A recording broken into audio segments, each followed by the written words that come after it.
Hello' viewers, সকলোকে নমস্কাৰ জনাই পুনৰ মোৰ অন্য এটা ৰেচিপি ভিডিঅ'লৈ আপোনালোক সকলোকে স্বাগতম জনাইছোঁ।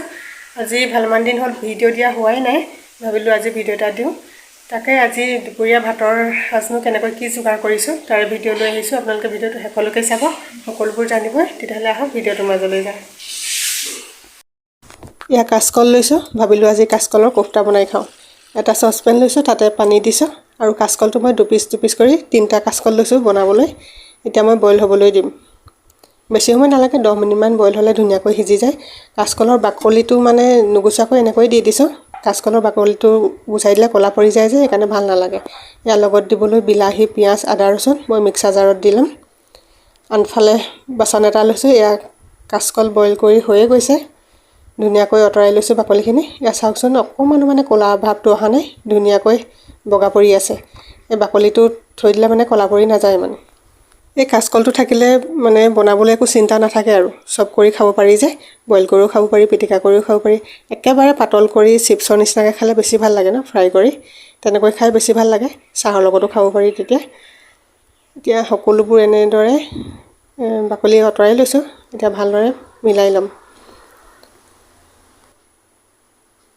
তাতে আদা ৰচুন দিছোঁ, এয়া দিছোঁ ৰেড চিলি পাউডাৰ, অকণমান গৰম মছলা দিছোঁ আৰু এয়া নিমখ নিজৰ সোৱাদ অনুসৰি দিব লাগিব।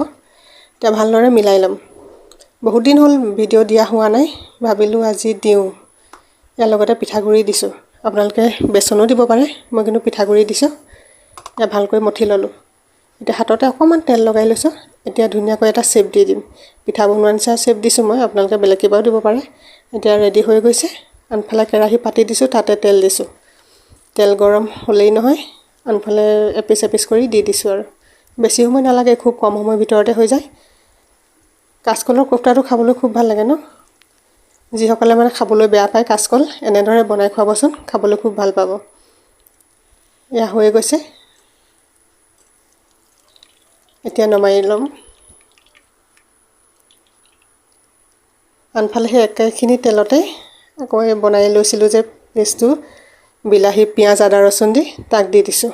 এতিয়া পিঁয়াজ আৰু বিলাহীৰ মানে পানীখিনি একেবাৰে শুকাই যোৱালৈকে ভাজিয়ে থাকিম। লগতে অকণমান ডালচেনি দিলোঁ আৰু তেজপাত দুখিলা, লগতে নিমখ আৰু হালধি দি দিছোঁ নিজৰ সোৱাদ অনুসৰি। এতিয়া অলপ সময় ভাজি ল'ম। কালাৰটো যাতে সম্পূৰ্ণ চেঞ্জ হৈ যায় তেতিয়ালৈকে ভাজি থাকিম।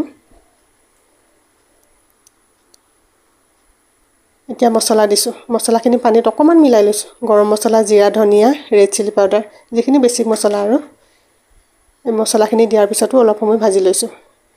ইয়াৰ লগতে দিছোঁ দালি। মই মগুৰ দালি অকণমান বনাই ৰাখিছিলোঁ, তাকে দি দিছোঁ। বহুত বেছি দিয়া নাই।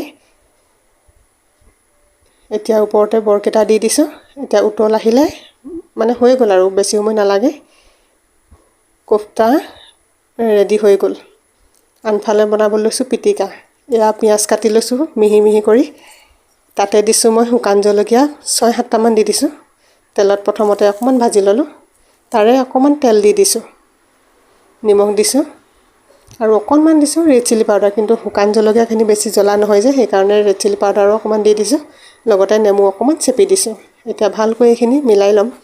আপোনালোকে এনেদৰে খাই পাইছে নাই বাৰু? খাবচোন বাৰু, খাবলৈ খুব সোৱাদ হয়। পিটিকা বুলি ক'লে অকণমান জ্বলা হ'ব লাগে ন, জ্বলা হ'লে খাই বেছি ভাল লাগে। শুকান জলকীয়া বেছি জ্বলা নাথাকে যে, সেইকাৰণে ৰেড চিলি পাউডাৰ অকণমান দি দিলোঁ। এতিয়া ভালদৰে মোহাৰি ল'ম। ইয়াত তেলখিনি যাতে ধুনীয়াকৈ পিঁয়াজে সামৰি লয়।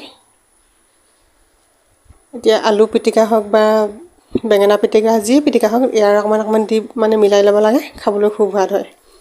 পানী দিয়া ভাতত খাবলৈ বেছি ভাল হয় পুৰা পিটিকা, কিন্তু এনেদৰে মানে গৰম ভাতৰ লগতো খাই খুব ভাল লাগে। এয়া বেঙেনা, বিলাহী আৰু এয়া বনাই ৰাখিছিলোঁ যে মছলা, তাৰে অকণমান দি দিছোঁ। এয়া হৈছে বেঙেনা পিটিকা। আনফালে আলু লৈছোঁ, আলুৰ লগত দি দিছোঁ এই শুকান জলকীয়া, পিঁয়াজ যি বনাই লৈছোঁ যে এতিয়া, তাৰে অকণমান দি দিছোঁ। এনেদৰে এবাৰ বনাই খাবচোন, খাবলৈ কিন্তু খুব সোৱাদ হয়। আনফালে মোৰ ভাতৰ থালি ৰেডি হৈয়ে গ'ল। আজি ইমানখিনিয়ে বনালোঁ আৰু বিশেষ নবনালোঁ। এয়া দিছোঁ কাচকলৰ বৰ, আনফালে আলু পিটিকা, আনফালে দিছোঁ বেঙেনা পিটিকা, আনফালে দিছোঁ এয়া কাচকলৰ কোফটা। আপোনালোকে মোৰ ভিডিঅ'টো চাই কেনে পালে জনাব। লগতে লাইক আৰু ছাবস্ক্ৰাইব কৰি দিব। ভিডিঅ'টো শেষলৈকে চোৱাৰ বাবে ধন্যবাদ থাকিল। পুনৰ মোৰ অন্য এটা ৰেচিপি ভিডিঅ'লৈ আপোনালোকৰ মাজলৈ আহিম। আজিলৈ আহিছোঁ। Bye bye.